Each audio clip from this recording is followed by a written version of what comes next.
सावन के आते ही देवगढ़ गांव में मानो जान आ गई। भीषण गर्मी के बाद हुई इस बारिश ने गांव वालों की आंखों में चमक ला दी। इसी गांव के चौराहे पर तुलाराम की किराने की दुकान थी, जो गांव की चौपाल थी। शाम ढलते ही बुजुर्ग वहां जमा होते, चाय की चुस्कियां लेते और तरह तरह की बातें करते। इस गांव में ना तो कोई ढाबा था, ना कोई ठेला, सिर्फ थी तो तुलाराम की किराने की दुकान, जिस पर बिस्कुट चाय ही मिलती थी। आओ रेणु काका, आज की चाय में इलायची डाली है। बारिश का मौसम है, ठंडी हवा चल रही है। अब चाय पीने का मजा ही अलग है। 2 दिन पहले तक तो ऐसी गर्मी थी कि जान निकल रही थी, और आज देखो ऐसी ठंडक के लगता है मानो धरती ने चैन की सांस ली हो। सही कह रहे हो तुलाराम, इस उम्र में गर्मी और सर्दी दोनों सताते हैं, पर सावन का महीना आते ही मन को शीतलता मिलती। बस एक अफसोस है, इस गांव में कोई अच्छा सा ठेला नहीं है, कोई गरम गरम खाने को नहीं मिलता। रोज बिस्कुट चाय खाकर मन नहीं भरता। कभी मन करता है कोई मसालेदार चीज़ खाऊं, जैसे अंडा करी या चिकन करी, पर किसी में हिम्मत नहीं कि गांव में कुछ नया करे। काका, आप तो मेरे मन की बात कह गए। मैं रोज सोचता हूँ कि क्यों ना कोई ठेला लगा ले, क्यों ना कोई हमारे गांव में भी कुछ चटपटा लेकर आए। शहरों में तो ऐसी बारिश में ठेलों पर लोग खड़े खड़े खाते हैं और बारिश का मज़ा लेते हैं, पर हमारे गांव में तो सपने में भी कोई नहीं सोच सकता। अगर कोई लगा दे तो मैं तो पहले दिन ही 5 प्लेट खाऊंगा। इतना मन है कुछ नया खाने का। अरे मंगतू, तू बड़ी बड़ी बातें तो बहुत करता है, पर करके दिखाना आसान नहीं होता। ठेला लगाने में पैसा लगता है, सामान लगता है, और सबसे बड़ी बात हिम्मत लगती है। क्या पता कल क्या हो, कोई खाने आए या ना आए। हमारे गांव में आज तक किसी ने कोशिश नहीं की, सब घाटे चलिए डरते हैं। तुम हमेशा नकारात्मक क्यों बोलते हो? अगर किसी में हिम्मत होगी तो करके दिखाएगा। मेरा तो कहना है कि जो कोई ठेला लगाएगा, मैं रोज शाम को आकर गरम गरम खाऊंगा। तभी दूर से एक आवाज आई, लोहे के पहियों की कराहट जैसी। सबने मुड़कर देखा। बारिश की फुहारों के बीच एक युवक भीगता हुआ और एक ठेला धकेलता हुआ चौराहे की तरफ आ रहा था। उसने चौराहे के पास खाली जगह देखी और अपना ठेला खड़ा कर दिया। उसने 2 बड़े बड़े छाती लगा दिए और एक टेबल रख दी। उसकी ठेले पर लिखा था, गर्मा गर्म अंडा करी। अरे ये क्या हो रहा है? कोई नया आदमी हमारे चौराहे पर ठेला लगा रहा है। देखो तो, ये हमारे गांव का तो नहीं लगता। चलो रेणु काका, चलो देखते हैं कौन है और क्या बेच रहा है। अरे वाह, हमारी बात रंग लाई। देखो मंगतू, तेरी बात पक्की हो गई। आज तेरी पहली प्लेट मेरी तरफ से। चलो सब चलते हैं। इस नए युवक का स्वागत करना चाहिए कि उसने हिम्मत की और गांव में कुछ नया लेकर आया। जी काका, मैं तो पहले ही तैयार हूँ। देखते हैं क्या बनाता है, कैसा स्वाद है, और सबसे बड़ी बात मसाला कितना है, क्योंकि बिना मसाले के तो खाना फीका लगता है। सारे लोग ठेले के पास आ गए। रवि ने सबको देखा और तुरंत दोनों हाथ जोड़कर नमस्ते की। उसके चेहरे पर मुस्कान थी, पर थोड़ी घबराहट भी। ये उसका पहला दिन था और वह चाहता था कि सबको उसका खाना पसंद आए। राम राम रेणु काका, मेरा नाम रवि है। मैं पास के ही डेरा से आया हूँ। मुझे पता चला कि देवगढ़ में कोई ठेला नहीं है, कोई गर्मा गर्म खाने को नहीं मिलता, तो मैंने सोचा कि क्यों ना कोशिश की जाए। मैं अंडा करी और गरम चपाती बेचता हूँ, साथ में मेरी घर की बनी स्पेशल चटनी भी है। मुझे पूरा भरोसा है कि आप सबको मेरा खाना पसंद आएगा और आप बार बार आएंगे। बहुत अच्छा बेटा, तूने हिम्मत की है। पर बता, तेरे पास क्या क्या है? सिर्फ अंडा करी या कुछ और भी? और ये बता कि तेरी अंडा करी में क्या डालता है, क्योंकि हम लोग घर का खाना खाते हैं, बाहर का खाना तो कम ही खाते हैं। पर अगर तेरा खाना अच्छा होगा तो हम भी आएंगे। काका, मेरे पास 2 चीज़ें हैं। एक अंडा करी, जिसमें मैं ताज़ा अंडे, प्याज, टमाटर, हरी मिर्च और मेरी पत्नी द्वारा पिसा हुआ स्पेशल मसाला डालता हूँ। और दूसरी गरम गरम चपाती, जो मैं अभी अभी तवे पर सेंकता हूँ। साथ में मेरी घर की बनी हरी चटनी, जो तीखी नहीं पर बहुत स्वादिष्ट है।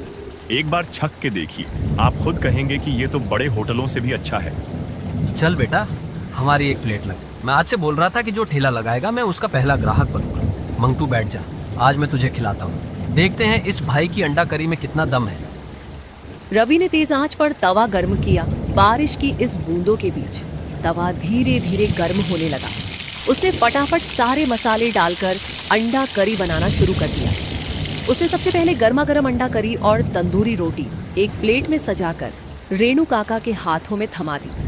सुगंध बहुत अच्छी है, देखते हैं स्वाद कैसा है। चलो छकते हैं। जैसे ही रेणु काका ने एक निवाला खाया, उनसे रहा नहीं गया। अरे वाह वाह बेटा रवि, क्या बनाई है। अंडा पूरी तरह मसाले में घुला है, ग्रेवी घनी है, मसाले का संतुलन एकदम सही है। मैंने आज तक इतनी स्वादिष्ट अंडा करी नहीं खाई। ये तो बड़े बड़े होटलों की अंडा करी को भी मात दे रहा है। तूने तो कमाल कर दिया बेटा।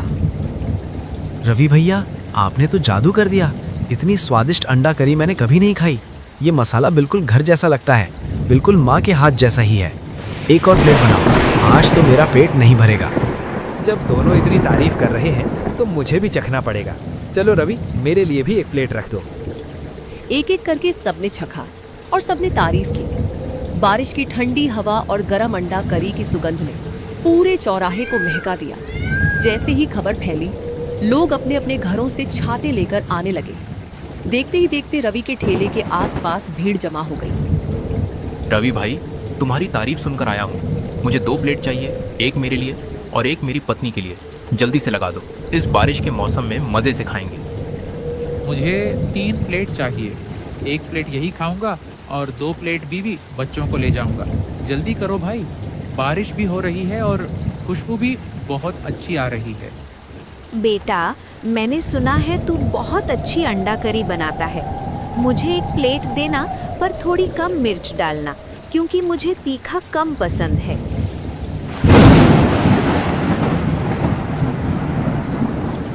शाम होते होते रवि की सारी अंडा करी और सारी चपातियां बिक गई। कढ़ाई खाली थी, बस मसालों की महक बची हुई थी। रवि ने सामान समेटा और घर की तरफ चल दिया, लेकिन बारिश लगातार हो रही थी और बिजली भी कड़क रही थी।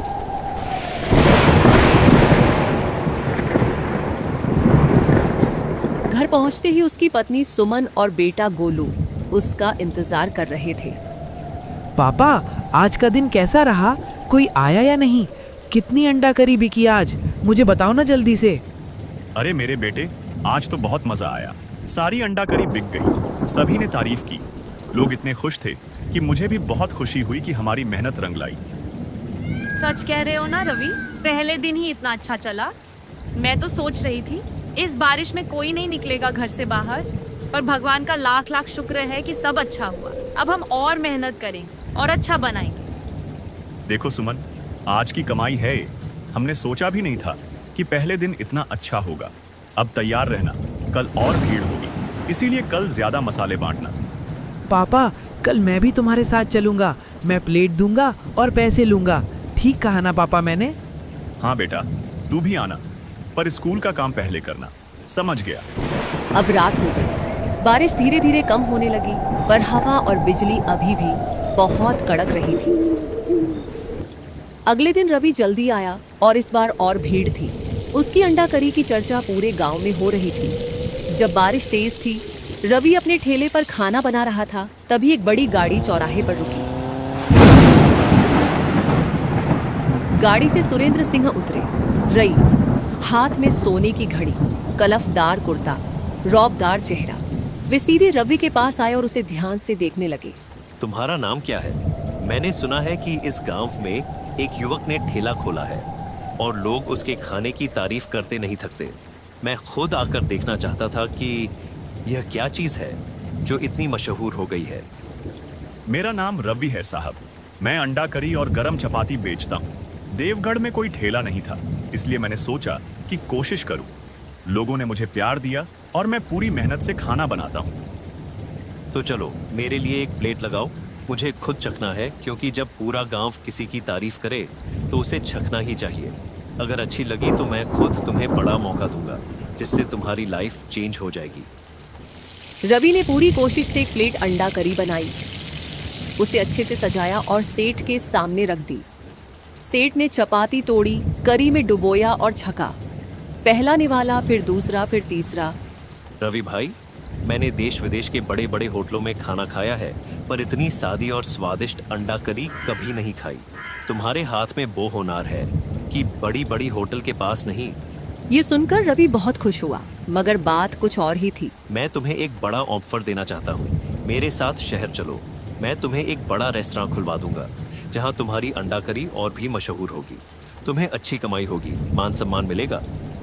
साहब, आपका ऑफर मेरे लिए बहुत बड़ा है और मैं आपका आभारी हूँ, पर मैं इस गांव को नहीं छोड़ सकता। इन लोगों ने मुझे पहले दिन से ही इतना प्यार दिया, इतनी दुआएं दी कि मैं कभी इन्हें छोड़ नहीं सकता। मुझे माफ कर दो, ये मेरी मजबूरी है साहब। लेकिन रवि भाई, शहर में तुम्हारी कमाई कई गुना ज्यादा होगी, तुम बड़ा नाम बनाओगे। क्या तुम सच में इतना बड़ा मौका छोड़ने को तैयार हो? साहब, पैसे से बड़ी चीज होती है अपनापन नहीं। मैं अगर शहर चला गया तो ये लोग क्या करेंगे? इन्हें कौन खाना देगा? मैं यहाँ रहकर इनके साथ खुश हूँ, मुझे और कुछ नहीं चाहिए। सुरेंद्र सिंह चुप रहे। उन्होंने रवि की आंखों में सच्चाई देखी और फिर मुस्कुराए। रवि, तुम बहुत बड़े इंसान हो। मैंने आज तक किसी को ऐसा जवाब देते नहीं सुना था। तुमने दिखा दिया कि सुकून और अपनापन पैसे से बड़ा नहीं होता है। मैं तुमसे एक वादा करता हूँ, मैं इसी गांव में तुम्हारे लिए एक पक्का ढाबा बनवा दूंगा। जमीन में खरीदूंगा, ढाबा में बनवाऊंगा, पर उस ढाबे के मालिक तुम होगे। साहब, मैं क्या कहूँ, आपका दिल बहुत बड़ा है, मैं आपको कभी निराश नहीं करूंगा। अगले दिन से काम शुरू हो गया। रवि ने जमीन मालिक से बात की और मालिक ने खुशी खुशी जमीन दे दी। रवि भाई, आप गांव के लिए बहुत अच्छा काम कर रहे हैं। मुझे कोई परेशानी नहीं है। जितनी जमीन चाहिए ले लीजिए। मुझे गर्व है कि मेरी जमीन पर गांव का पहला ढाबा बनेगा और यह मेरी जमीन है। तुमसे कोई शिकायत भी नहीं करेगा। धन्यवाद काका, आपने बहुत बड़ी मदद की है। जब ढाबा खुलेगा तो आपको पहली प्लेट मुफ्त खिलाऊंगा। कुछ दिनों बाद ढाबा पूरी तरह बनकर तैयार हो गया। आसमान में बादल भी छाए थे मगर पानी नहीं बरस रहा था। सुरेंद्र सिंह भी आए थे। उन्होंने रिबन काटा और ढाबे का उद्घाटन किया। आज देवगढ़ गांव को अपना पहला पक्का ढाबा मिला है। ये सिर्फ रवि की मेहनत नहीं, बल्कि इस पूरे गांव का प्यार है जिसने इसे आकार दिया है। मुझे गर्व है कि मैं इसका हिस्सा बन सका। रवि, इस ढाबे को ऐसे चलाना जैसे अपना घर हो, क्योंकि ये अब सिर्फ तुम्हारा नहीं, पूरे देवगढ़ का है। रवि बेटा, जब तूने पहली बार ठेला लगाया था तब नहीं सोचा था कि ये दिन देखूंगा। तूने दिखा दिया कि अगर दिल में हिम्मत हो तो कोई मंजिल मुश्किल नहीं। ये ढाबा अब हमारे गांव का गौरव है। रवि भैया, अब हम रोज 2 प्लेट खाएंगे, क्योंकि इस बारिश में अंडा करी खाने का मजा ही कुछ और है। अब हमारा पक्का ठिकाना है। आज तो मैं 4 प्लेट खाऊंगा, क्योंकि मैंने आपको पहले दिन से सपोर्ट किया है। आप सबका बहुत बहुत धन्यवाद। आपके बिना मैं कुछ भी नहीं। ये ढाबा सिर्फ मेरी नहीं है, पूरे देवगढ़ की है। जब तक जान है, आपको गरम गरम अंडा करी खिलाता रहूंगा। उस दिन के बाद पूरे गांव के लोग रवि की अंडा करी खाने आने लगे। रवि का ढाबा पूरे शहर में मशहूर हो गया। तो मिलते हैं अगली वीडियो में। लाइक सब्सक्राइब कर देना, बहुत मेहनत लगी है। और अपना ख्याल रखना। धन्यवाद।